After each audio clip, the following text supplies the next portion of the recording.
ஊடக நண்பர்களுக்கு வணக்கம். இன்று காலையிலிருந்து பெங்கல் புயலால் பாதிக்கப்பட்ட விழுப்புரம் மாவட்டத்தில் பல கிராமங்களுக்கு, பல பகுதிகளுக்கு சென்று மக்களை சந்தித்து எங்களால் முடிந்த நிவாரண உதவிகளை செய்து வருகின்றோம். விழுப்புரம் மாவட்டம், கடலூர், கள்ளக்குறிச்சி, திருவண்ணாமலை, திருப்பத்தூர் மாவட்டம், தர்மபுரி, கிருஷ்ணகிரி, சேலம் ஒரு பகுதி, இந்த மாவட்டங்கள் எல்லாம் இந்த புயலால் மிகப்பெரிய பாதிப்பு ஏற்பட்டிருக்கிறது.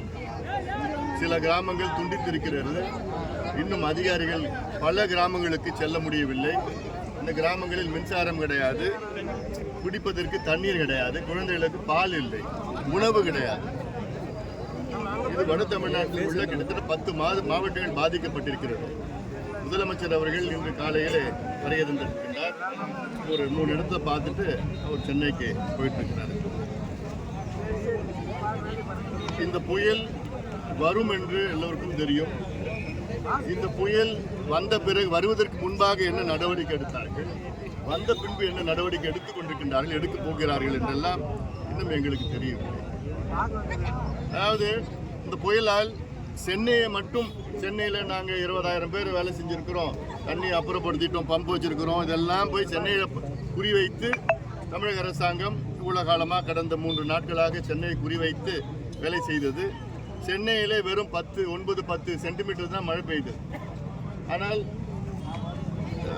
மயிலம் பகுதியில், மயிலம் தாலுக்காவில் 51 சென்டிமீட்டர் மழை பெய்திருக்கிறது.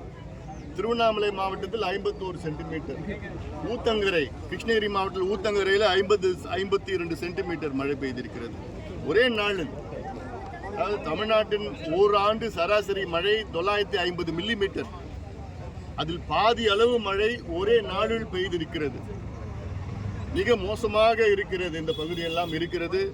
அரசாங்கம் இன்னும் வேகப்படுத்த வேண்டும், வேலைகளை வேகப்படுத்த வேண்டும். லட்சக்கணக்கான ஏக்கர் பயிர் சேதம் அடைந்திருக்கிறது. விவசாயிகளுக்கு அந்த இழப்பீடு உடனடியாக கொடுக்க வேண்டும். வீடுகள் இழந்திருக்கின்றார்கள், கால்நடைகளை பல பேர் இழந்திருக்கின்றனர்.